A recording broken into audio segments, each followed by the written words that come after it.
এই ধরনের গভর্নমেন্ট কিন্তু সবসময় চায় একটা সেফ এক্সিট চায়, যে আমি যখন চলে যাব তারপরে কি আমি দেশেই থাকবো নাকি বাইরে থাকবো। যদি দেশে থাকি আমাকে কে থাকতে দেবে, বাইরে যাবো আমাকে এয়ারপোর্টে আটকাবে। 111 গভর্নমেন্টের সময় রাখেন, 111 গভর্নমেন্টের যারা ছিল, যারা নাকি কুশীলভ ছিল, তাদেরকে কিন্তু আওয়ামী লীগ একটা সেফ এক্সিটের ব্যবস্থা করে দিয়েছিল। এখন হয়তো এই গভর্নমেন্টও চিন্তা করতেছে তা আমাকে কে দিবে। এখন সেই জন্য উনি একটু বিএনপির দিকে ইনক্লাইন্ড হয়েছে আর কি, বিএনপির ঘাটে মানে নৌকা ভিড়াইছে। এটা আবার এনসিপি সহ্য হচ্ছে না। আর এনসিপি তাদের যে বয়সজনিত সমস্যা যেটা একটা আছে, একটা সমালোচনা আছে, সেটা হচ্ছে যে সরকার মবই ঠেকাইতে পারে না, সেই সরকার নির্বাচনের দিন, ভোটের দিন মব ঠেকাবে কিভাবে? শুনেন, মব ঠেকাতে পারে না কথাটা অন্যভাবে বলেন। আচ্ছা, আসলে সরকারকে মব ঠেকাতে চেয়েছিল? সরকারকে কখনো মব ঠেকাতে চেয়েছিল? আপনি এই কথাটা বলেন। আমি আপনার সর্বশেষ ঘটনাটা বলি। এই 32 ডিসেম্বর যেদিন ভাঙলো আগের বার, আচ্ছা, 32 ডিসেম্বর ফেরানোর জন্য কি সরকার চেষ্টা করছিল? কয় নাই তো। মবে বাংলাদেশে মব আগে 5 থেকে 8 আগস্ট ওই সময় কথা বাদ রাখেন, এরপরে তো আপনার সংগঠিত মব তো শুরু হলো 32 ডিসেম্বর ভাঙা দিয়া। সরকার মব ফেরানোর চেষ্টা করে নাই। এবং সর্বশেষ এবার 15 আগস্ট যে ঘটনাগুলো ঘটলো, একজন রিক্সাওয়ালাগুলো ফুল দিতে তাকে ধরে পিটাইলেন, একজন মহিলাকে ধরে আপনারা বেজ্জতি করলেন, অনেক কিছু করলেন। সরকারকে ফেরানোর চেষ্টা করছে? আচ্ছা, রিক্সাওয়ালার কথাটা ধরেন, রিক্সাওয়ালা একজনকে ফুল দিতে গেছে, উনি তো কোনো পলিটিক্যাল ওয়ার্কার না, পলিটিক্যাল পার্টির লিডার না, উনি কি আওয়ামী লীগের বর্তমান সভাপতি? তা তো না, উনি একজন রিক্সা চালক। উনি একটা ফুল নিয়ে গেছেন, উনাকে ওখানকার লোকজন ধরে মানে মব আক্রান্ত হলো, সে তাকে ধরে চড়থাপড় মারলো, গণপিটুনি দিল। পুলিশ কাকে ধরে নিয়ে গেল? রিক্সাওয়ালাকে, যে মার খেলো তাকে ধরে নিয়ে গেল। অন্যদেরকে ধরছে? ধরছে? স্বরাষ্ট্র উপদেষ্টা বলেছিলেন যে 15 আগস্ট ফুল দেয়া যাবে কি যাবে না এরকম কোনো নির্দেশনা কিন্তু ছিল না। কিন্তু ওদিকে আপনার প্রেস সচিব যে বলছে ফুল দেওয়া যাবে না। আর প্রেস সচিব ওখানকার ধানমন্ডি পুলিশ আমি বলতে শুনছি, ধানমন্ডি পুলিশ বলছে তারা প্রেস সচিবের নির্দেশনা অনুযায়ী তারা চলতেছে। প্রেস সচিব তো গভর্নমেন্ট, এটা বিরাট গভর্নমেন্ট। সে আসবে, আমি যেতে চাই একটু ফজলুর রহমান আপনার কাছে। সেটি হচ্ছে যে আপনি একজন মুক্তিযোদ্ধা, সেই হিসেবে আমি মুক্তিযুদ্ধের প্রশ্ন নিয়ে কথা বলতে চাই। মুক্তিযুদ্ধ, আওয়ামী লীগ এবং বঙ্গবন্ধু শেখ মুজিবুর রহমান, এই তিনটি বিষয় কি এক সূত্রে গাঁথা, নাকি এই তিনটি বিষয়কে আলাদা রাখার দরকার ছিল? প্রশ্নটা এজন্যই করছি যে স্বাধীনতা পূর্ববর্তী এবং স্বাধীনতা পরবর্তী বঙ্গবন্ধুর যে ভূমিকা, সেই ভূমিকাকে এই 24-এ এসে নতুন করে বয়ান দেয়া হচ্ছে, নতুন ন্যারেটিভ তুলে ধরা হচ্ছে। এইটার জন্য কি শেখ হাসিনা একাই দায়ী, না আওয়ামী লীগ পুরো দায়ী? আপনি খুব একটা কঠিন প্রশ্ন করেছেন। এক হলো মুক্তিযুদ্ধ, 2 বঙ্গবন্ধু, 3 আওয়ামী লীগ, এই তিনটা কথা আপনি জিজ্ঞাসা করছেন। এর আগে আরেকটা কথা আছে, সেটা হলো স্বাধীনতা সংগ্রাম। স্বাধীনতা সংগ্রামের নির্যাস হইল মুক্তিযুদ্ধ, 9 মাস। কেন আমরা 9 মাসকে মুক্তিযুদ্ধ বলি? এর আগেরটাকে কিন্তু মুক্তিযুদ্ধ বলি না, কারণ জমিটা আমারই ছিল। 9 মাসে এই জমিটা CSRS আমার ছিল এবং আমরা এটা মুক্ত করছি 9 মাসে। আমরা করেছি নতুন যে মুক্তিযুদ্ধ। আর ওটা হলো স্বাধীনতা সংগ্রাম। স্বাধীনতা সংগ্রামের কিন্তু বাঙালির 1000 বছরের স্বাধীনতার সংগ্রাম। এই বাংলায় ছিল পৃথিবীর শ্রেষ্ঠ দেশের একটা, এইগুলো আমি বলবো না, আপনি সময় হবে না, কেউ শুনতেও চায় না। পৃথিবীর একটা শ্রেষ্ঠ দেশ, যে কারণে বলা হতো সোনার বাংলা। এখানের কাপড়, এখানের ফল, এখানের ধান, এখানের পাট, এগুলা সারা পৃথিবীর জন্য। দক্ষিণ পূর্ব এশিয়া একটা মাত্র টাকার কারখানা ছিল, টাকা চাপানো, নিল মহাতব চাঁদ জগৎ শেঠ। এ হলো বাংলা। সেই বাংলাকে লুণ্ঠন করার জন্য ব্রিটিশরা, আমি সব মুঘল পাঠান বাদ দিলাম, ব্রিটিশরা আসলো। ব্রিটিশরা এসে মির্জাফরের কেস কনভিন্স করলো, মির্জাফরের বিশ্বাসঘাতকতায় এবং রবার্ট ক্লাইভের চক্রান্তে এবং ব্রিটিশদের চক্রান্তে, ইস্ট ইন্ডিয়া কোম্পানির চক্রান্তে বাংলা পরাধীন হয়ে গেল। তখনকার মতো করে 1757 সনের সেই যে বাংলা পরাধীন হয়ে গেল। পরাধীন হওয়ার পরে একে একে দেখা গেল 1773 সনে দুর্ভিক্ষ হইল, মহা দুর্ভিক্ষ। 1/3 লোক মারা গেল। অনেকে বলে 74-এ অনেক দুর্ভিক্ষ হয়েছে, কিন্তু 1/3 লোক মারা গেল 1773 সনে। 57 সনে ব্রিটিশরা দেশ নিল, আর 73 সনে 1/3 লোক বাংলায় মারা গেল, মহামন্বন্তর। ঠিক আছে? সেই ব্রিটিশরা যে শোষণ করতে করতে তারা টাকা নিয়ে গেল, গোল্ড নিয়ে গেল স্টিমারে। এবং লন্ডন শহর করলো, তারাই এত বড় পৃথিবীর শ্রেষ্ঠ দেশ হলো, এটা কিন্তু বাংলার সম্পদের একটা বিরাট অংশ আছে। সেই বাংলা যে দরিদ্র হলো, দরিদ্র হওয়ার পর কি হলো, নীল সাহেবরা আসলো, নীল চাষ করাইলো, অত্যাচার করলো, খাজনা দেও, টাকা দেও, পয়সা দেও। এই অত্যাচারে জর্জরিত হয়ে বাংলার মুসলমান মায়েরা নামাজ পড়ে খুদার কাছে বলেছে, হে খুদা, আমাদের কেমন সন্তান দাও যে সন্তান বিদেশিদের হাত থেকে আমাদেরকে স্বাধীনতা দিবে। বাংলার হিন্দু মায়েরা সন্ধ্যাবেলায় তুলসী তলায় গিয়ে ভগবানের কাছে প্রদীপ জ্বালিয়ে বলেছে, হে ভগবান, আমাদেরকে এমন অমৃতের সন্তান দাও যে সন্তান আমাদেরকে স্বাধীনতা দিব। বিদেশির অত্যাচারে আমাদের মায়েরা বোনেরা সারা জীবন বলেছে, ছেলে ঘুমালো, পাড়া জোড়ালো, বর্গি এলো দেশে, বুলবুলিতে ধান খেয়েছে, খাজনা দেব কিসে। এই নারায়ণগঞ্জ পর্যন্ত আসতো বর্গিরা, ওই বার্মিজ যারা, যাদেরকে এখন কি আমরা কি বলি বার্মা, এদেরকে তারা নারায়ণগঞ্জ পর্যন্ত নৌকা নিয়ে আসে ধান কাটতে নিয়ে যায়, তো মেয়েদেরকে ধরে নেয়। এগুলো পড়েন, সোনারগাঁও যখন রাজধানী ছিল। সেই যে বাঙালি জাতি, সেই বাঙালি জাতির মুক্তি সংগ্রামের পরতে পরতে অনেকেই নেতৃত্ব দিছে, কিন্তু শেষ নেতৃত্বটা যিনি দিছেন, মুক্তি সংগ্রামের শেষ খেলার যে ক্যাপ্টেন, যেখানে বাঙালি জয়লাভ করলো, ওয়ার্ল্ড কাপ পাইলো, শেষ খেলার ক্যাপ্টেনের নাম হলো শেখ মুজিবুর রহমান।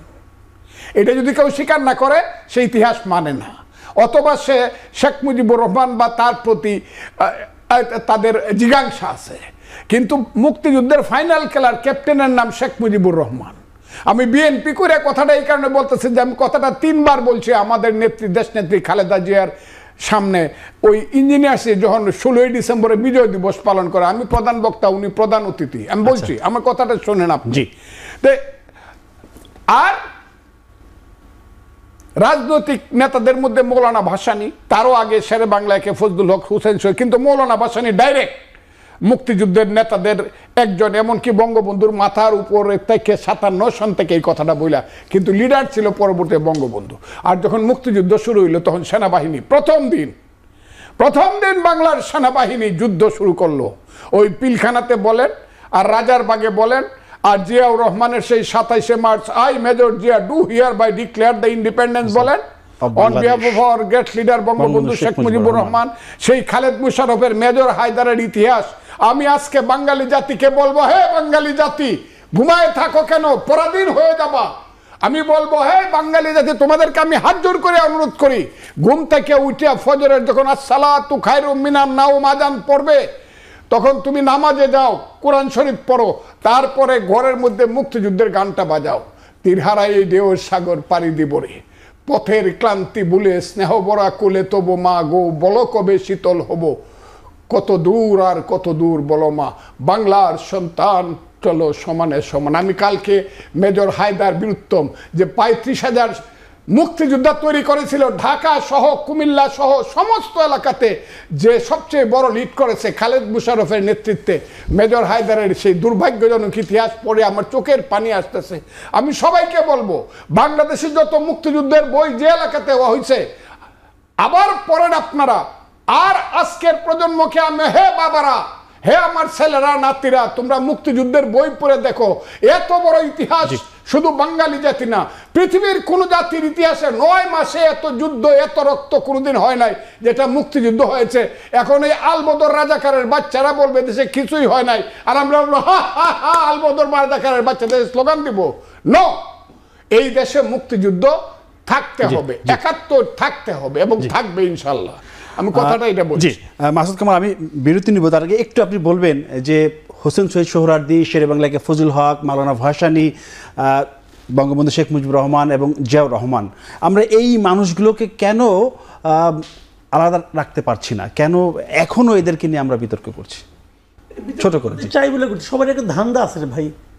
সবাই কিন্তু যার যার জায়গায়, যার যার যোগ্যতায়, যার যার কাজের মাধ্যমে তারা কিন্তু আমাদের এই দেশের ইতিহাসে তাদের নাম আছে।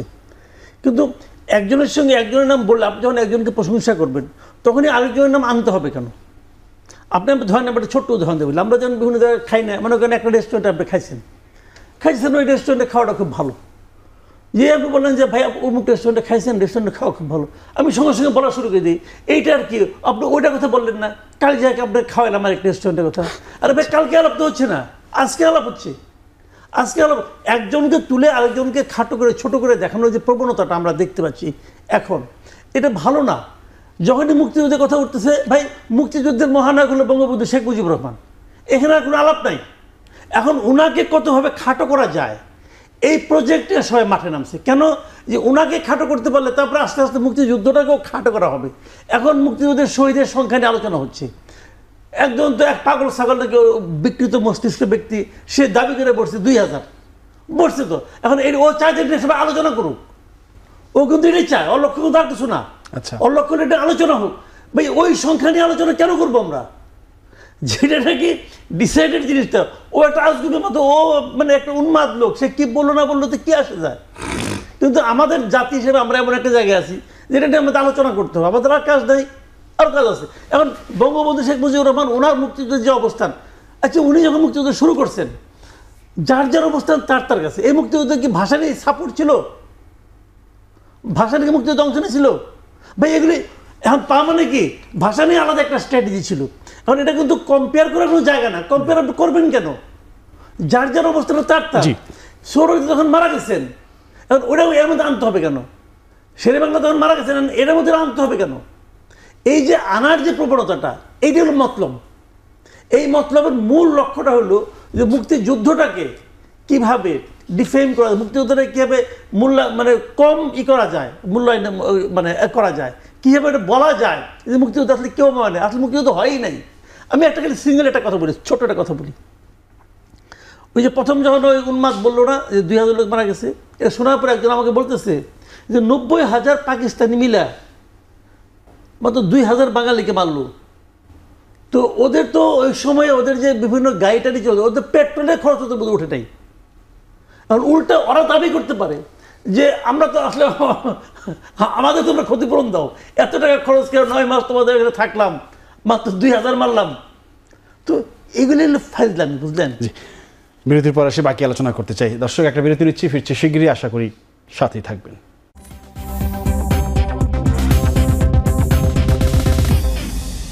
দর্শক, বিরতির পর আবারও স্বাগত জানাচ্ছি আমাদের নিয়মিত আয়োজন এখন প্রকাশ অনুষ্ঠান বা কথা বলছিলাম ভোট এবং 71 নিয়ে। আমার সাথে স্টুডিওতে রয়েছেন সিনিয়র আইনজীবী ফজলুর রহমান, মুক্তিযোদ্ধা ও বিএনপি চেয়ারপারসন উপদেষ্টা রয়েছেন মাসুদ কামাল, সিনিয়র সাংবাদিক।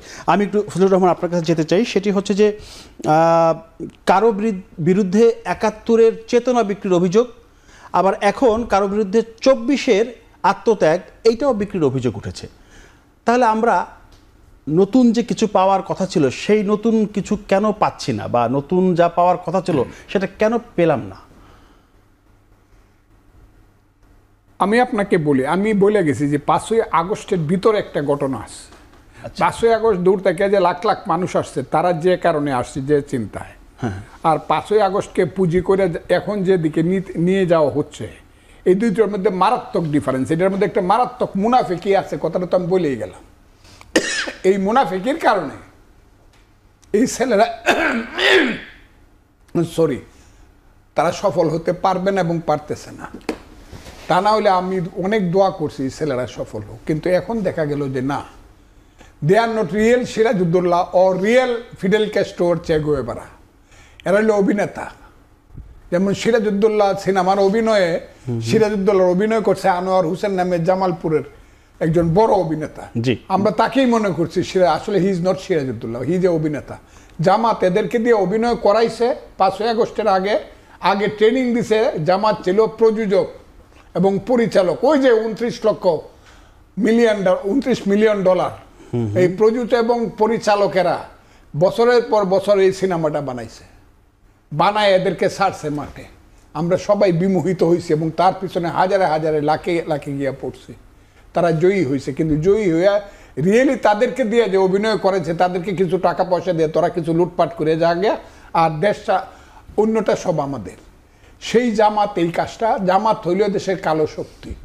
আমি এই কারণে বলি জামাতকে, কিন্তু আমি মুক্তিযোদ্ধা হিসাবে পরবর্তী সময় মনে মনে মাফ করে দিছিলাম, যারা ভালোভাবে চলুক, ভালোভাবে। কিন্তু 5ই আগস্টের পরে দেখলাম এরা ভুলে নাই, ওই যে সাপ যে গর্তের ভিতরে ছিল, সেই গর্তের ভিতর থেকে আইসা আবার ফনা তুলছে। কি যে 54 বছর আগে যে মুক্তিযুদ্ধ হয়েছিল, আর সেই মুক্তিযুদ্ধে যে আমাদের পূর্বপুরুষেরা পরাজিত হয়েছিল, এবং সেই আত্মগ্লানিতে তারা এত বেশি হয়েছিল, তারা এটার প্রতিশোধ নিতে চায় এবং প্রতিশোধ নেওয়ার প্রত্যেকটা মিনিটে মিনিটে তারা চেষ্টা করতেছে যে জিনিসটা আমার দল বিএনপি অনেক বড় আত্মা থাকার কারণে হোক বা অনেক বড় দল হওয়ার কারণে হোক, বিএনপি এখন পর্যন্ত সম্পূর্ণ জিনিসটা বুঝতেছে না। কিন্তু বিএনপির কিছু নেতা কিন্তু বক্তৃতা কইরা শুরু করছে যে জামাত কি জিনিস, আমি কথাটা খুব বোঝার চেষ্টা করি। এরা শুরু করছে এবং এরা কিন্তু নয়াপল্টনের সামনে স্লোগান দিছে 1 মাস আগে, জামাত শিবির রাজাকার এই মুহূর্তে বাংলা ছাড়। আমি বলবো নতুন প্রজন্মকে, বিএনপি হোক আর সে যেই হোক, হে বাংলার নতুন প্রজন্ম, তোমরা কিন্তু বাঙালি মায়ের সন্তান, তোমরা কিন্তু মরুভূমির সন্তান নও, তোমরা কিন্তু পাঞ্জাবের সন্তান নও, তোমরা এই বাংলার মাটিতে জন্মগ্রহণ করেছো। এই বাংলার মাটি তোমাদেরকে প্রথমে মায়ের দুধ দিয়েছে, এই বাংলার মাটি তোমাদেরকে শিশুকালে হাতে বই দিয়েছে, করো করো করো করো সর সরায় রস্যই দীর্ঘই। এই বাংলার মাটি তোমাকে প্রাইমারি স্কুলে শিখিয়েছে পাখি সব করে ব্রাতি পোহালো, কারণে কুসুম কলি সকলি ফুটিল, রাখাল গরুর পাল লয়ে যায় মাঠে। এই বাংলার মাটি প্রতিদিন তোমাকে সুন্দর দক্ষিণা বাতাস দিয়েছে, এই বাংলার মাটি তোমাকে ভাত দিয়েছে, কাপড় পরেছে, বাংলাতে মা বলা শিখিয়েছে। তুমি ছোটবেলা থেকে গান শুনে বড় হয়েছো, এত সুন্দর গান, আমার সোনার বাংলা আমি তোমায় ভালোবাসি, আমি তোমার পূর্বপুরুষ। হে বাংলার বর্তমান প্রজন্ম, আমাকে কিন্তু স্কুল জীবনে গাইতে হয়েছে পাকসার জমিন সাদবাদ, কিসুয়ারে হাসিন সাদবাদ, তো নিশানে আদবে আলিশান আদবে পাকিস্তান। আমি এখন এটার কোনো অর্থ বুঝি কিন্তু আমার গাইতে হয়েছে। কাজে বাংলার বর্তমান প্রজন্মকে বলি, বাংলার বর্তমান প্রজন্ম আল্লাহর দোয়াই লাগে, তোমরা আমাদের সন্তান, তোমাদেরকে বলবো তোমরা আরবি ফার্সি সব পড়ো, তোমরা কোরআন শরীফ পড়ো, কোরআন হাদিস পড়ো, আমি তোমাদেরকে এই উপদেশ দিব সাজেশন। কিন্তু তোমাদেরকে আমি বলবো বাংলার মুক্তিযুদ্ধের ইতিহাসটা তোমরা জানো, অন্তত ওই গানগুলা তোমরা শুনো, অন্তত তোমরা এই যে চরমপত্র নামে যে একটা এমআর আক্তার মুকুলের চরমপত্র নামে যে একটা পড়া হইতো, মানে মুক্তিযুদ্ধে উৎসাহ দেওয়ার জন্য একটা কাগজ পড়া হইতো, এইটা শোনো তোমরা। ওই জল্লাদের দরবার যেখানে রাজুরা অভিনয় করতো, সেই জল্লাদের দরবারে সেই কথাগুলো শোনো। আমি তোমাদের আজকে বাংলার মানুষকে বলতে চাই, প্রতিটি ঘরে ঘরে মুক্তিযুদ্ধের যে রক্ত, প্রতিটি ঘরে মুক্তিযোদ্ধার যে ইতিহাস, প্রতিটি এলাকা এলাকায় এক একজন মুক্তিযোদ্ধা। আমার এলাকাতে বীরুত্তম, বীর বিক্রম, আমার কিশোরগঞ্জ, আমার ময়মনসিংহ, আমি আজকে বলতে পারি সেই কর্নেল থেকে ধরে সেই খালেদ মুশাররফ থেকে ধরে সেই হায়দার বীরুত্তম থেকে ধরে আরো অনেকে, আমি যত আছে, আমিরুদ্দিন থেকে ধরে সব যুদ্ধ করছি, আমি নিজে যুদ্ধ করছি, দিনের পর দিন, মাসের পর মাস, আষাঢ় শ্রাবণের বৃষ্টি বরারাতে বাংকার থেকে ট্রিগার টিপছি। আর আজকে আমাকে শুনতে হবে যে দেশে কোনো যুদ্ধ হয় নাই। একদিনে আমার একটা গ্রামে 500 লোককে গুলি করে মারছে। গ্রামটার নাম 36, থানাটার নাম ইটনা, ইউনিয়নটার নাম খাটকাল। আর কোন রাজাকারের বাচ্চারা নাকি কি বলে কত মারা গেছে, 30 লক্ষই মারা গেছে। লেখক গবেষক বদরুদ্দিন ওমর তিনি একটা কথা বলেছেন যে স্বাধীনতার যে ইতিহাস, সেই ইতিহাসে যা লেখা হয়েছে সেটা 80 থেকে 90% মিথ্যা। ও রাজাকারের বাচ্চা, ও নিজে রাজাকার, ও রাজাকারের বাচ্চা, ওরা রাজাকারের বাচ্চা। বাংলাদেশ চায় নাই, পাকিস্তান চাইছে, আর পাকিস্তানের তারা হলো সবচেয়ে বড় সমর্থক। এরাই সব কথা বলে, এগুলোতে আমি কোনো কথা বলবো না। মাসুদ কামাল, আপনি একটু বলবেন, একটু নির্বাচনে আবার আসি। সেটা হচ্ছে যে মানে সংস্কার করে যদি আগামীর নির্বাচন হয়, ভোটাধিকার হয়, নির্বাচন কমিশন হয়, সেটা কি আসলে কতটা টেকসই হবে? সংস্কার নিয়ে তো অনেক কথা হচ্ছে, কিন্তু এই দিন শেষে যেটা হচ্ছে যে সংস্কার নির্বাচন, তারা কি প্রতিপক্ষ হয়ে গেল? দেখেন, সংস্কার এবং নির্বাচন ভাই এটা একে অপরের পরিপূরক না, মানে প্রতিপক্ষ হওয়া করা উচিত না। কিন্তু সমস্যাটা কি জানেন, ডক্টর ইউনূস নিজেই এটাকে প্রতিপক্ষ বানাই দিচ্ছেন। ডক্টর ইউনূস এই যে কয়েকদিন আগে যে আপনার মানে মালয়েশিয়া গেলেন, ওখানে যে কিন্তু বলতে এই কথা বলছেন যে সংস্কার এবং বিচার যদি না হয় তাহলে নির্বাচনটা ভালো হবে না। আমি খালি ওনাকে একটা কথা বলতে চাই, দেখেন আপনি যে সংস্কার করবেন, বিচার করবেন, এটা কি আপনার হাতে? বিচার কি আপনার হাতে? তো আদালত করবে বিচার, আপনি পারবেন বিচার করতে? আপনার হাতে কি ক্ষমতা আছে? আপনি তাকাতে দিতে পারবেন? বিচারক যতক্ষণ পর্যন্ত স্যাটিসফাইড না হবে ততক্ষণ পর্যন্ত তাকে কিন্তু জেরা করতে হবে, সাক্ষ্য প্রমাণ নিতে হবে। সেই সাক্ষ্য প্রমাণের জন্য তাকে ওয়েট করতে হতে পারে, অনেক কিছু হতে পারে। তো উনি বিচারে আমাদের মানে করতে যাচ্ছেন। আর এটা বলছেন যে সংস্কার, এখন সংস্কার জিনিসটা কী রে ভাই? আপনি সংস্কার কাজে যে লোকগুলিকে লাগাইছেন সে লোকগুলিকে একটা মানে প্রত্যাশিত সংস্কার করার যোগ্য? একটা নম্বর প্রশ্ন। 2 নম্বর প্রশ্ন, আপনি ঐকমত্য কমিশন করছেন, 35টা রাজনৈতিক দল গত 1-2 মাস ধরে নিয়মিত বসতো যাইতো, এর মধ্যে অন্তত 20টা রাজনৈতিক দল আছে যাদের এই দেশে কোনো রকম তাদের কোনো কর্মতৎপরতা নাই। তাদেরকে কী কারণে নিবন্ধন দিছে, কী করছে না করছে বলতে পারবো না, কিন্তু তাদের কোনো তৎপরতা আমি দেখি না। এর মধ্যে একটা অনিবন্ধিত দলও আছে, তারা আপনি কেন ডাকছেন তাও বুঝি না, কোন বিবেচনায় ডাকছেন? অনিবন্ধিত দল তার অনেক আছে, তাদেরকে ডাকতেন। এরা যে সবচেয়ে জ্ঞানী, তার কি প্রমাণ আছে আপনাদের কাছে? এদের নিয়ে বসতেছেন। এরা কি এই দেশে এই জাতির ভাগ্য নিয়ন্ত্রণ করবে? এবং এই লোকগুলো কি জাতির প্রতিনিধি? এরা কি এই জাতি এদেরকে নির্বাচন করে দিচ্ছে? দেয় নাই তো। আবার এই আংশিক এই লোকগুলিকে নিয়ে যে সমাধানটা আসবে তার নাম দিয়েছেন আপনি জাতি ঐক্যমত্য হয়েছে। জাতি কি এইটুক? কাজেই এই পুরো জিনিসটা হলো জাস্ট সময় ক্ষেপণের একটা বাহানা, এবং সময় ক্ষেপণের বাহানা করে করে ওনারা যতদিন পারেন থাকতেছেন। ওনাদের লক্ষ্য হলো বাই চান্স একটা মন্ত্রী হয়ে গেছি, প্রধানমন্ত্রী হয়ে গেছি, দেশের দায়িত্ব পাইছি, নিজের কাজগুলি গুছাই নিছি, নিজে তো সব গুছাই নিছে, কোনো কিছু তো বাকি রাখে নাই, তো নিজেগুলি গুছাই নিছি, এখন আত্মীয় স্বজনগুলি গুছাচ্ছি, এই যে কদিন পারি থাকি। কিন্তু তাদেরও মনে রাখতে হবে ভাই, এরকম অনেকেই মনে করতো এই দিন বোধহয় শেষ হবে না। শেখ হাসিনাও মনে করতো, শেখ হাসিনা যারা সঙ্গে যারা ছিল তারাও মনে করতো এই দিন বোধহয় শেষ হবে না। কিন্তু দিন না, আরো দিন আসে। বিরতির পর আসে বাকি আলোচনা। আমি আপনাকে আরেকটা জিনিস বলি, কারা আমি মানি না, ওনার তো মান্য কথা কয় কিসের সংস্কার? একে আলিরিয়াসকে, এরা তো হইল বাংলার সবচেয়ে বড় বিশ্বাসঘাতক। এরা হইল বাঙালি জাতির নতুন রবার্ট ক্লাইভ। আচ্ছা, বিরতির পর মার্কিন রবার্ট ক্লাইভ। জি, আজকে বিদেশি নাগরিকেরা আমাদের সংবিধান লিখবে। আমাদের 19 জন আছে, আমার কাছে রিপোর্ট আছে, অস্ট্রেলিয়া থেকে ধরে আমেরিকা পর্যন্ত, ইংল্যান্ড থেকে ধরে আলিরিয়াসকে বাংলার নতুন লর্ড ক্লাইভ। হ্যাঁ, এরা বিদেশি নাগরিক। আচ্ছা, এরা হলো রবার্ট ক্লাইভ ওয়াটসন। এরা আমেরিকান নাগরিক, আমেরিকার নির্দেশে আমার দেশের সংবিধান লিখে দিতে চায়। আমি তার সংবিধান আমি মানি না। এগুলা লিখে দেখে যাতে মুক্তিযুদ্ধের সংবিধানটা ফালাই দিয়ে দেখে যাতে বাপের বেটা হইলে দাঁড়াবো। কিন্তু কথাটা বলে দিলাম, যতদিন মুক্তিযুদ্ধ থাকবে এর পক্ষে কিন্তু মুক্তিযোদ্ধারা দাঁড়াবে। কথাটা বলে দিলাম, এবং মুক্তিযুদ্ধ জয়লাভ করবে। আমি এই কথাটা আল্লাহর রহমত বললাম। মুক্তিযুদ্ধ সত্য, বাঙালি 30 লাখ বাঙালির রক্ত সত্য, 2 লাখ মা বোনের ইজ্জত সত্য। আমরা জিতবো, আল্লাহর রহমত, মুক্তিযুদ্ধ জিতবে। রাজাকাররা জিততে পারবে না এদেশে। আমি বলবো ও রাজনীতি জানে না, বুঝে না, রাজনীতিবিদ চিনে না। আচ্ছা, জামাতে ইসলামের কাছ থেকে আমার শৃঙ্খলা শিখতে হবে। ডাকাইতের দলেরও অনেক শৃঙ্খলা আছে, মকিম গাজীর দলেরও অনেক শৃঙ্খলা ছিল। কাজেই এইটা বড় কথা না। শৃঙ্খলাটা হবে আদর্শিকভাবে একটা দল কি, ফিলোসফিক্যালি কি। সেই জামাতের কাছ থেকে কি শিখতে চায়? অ্যান্টি লিবারেশন ফোর্সেস সমস্ত আদর্শ শিখতে চায়।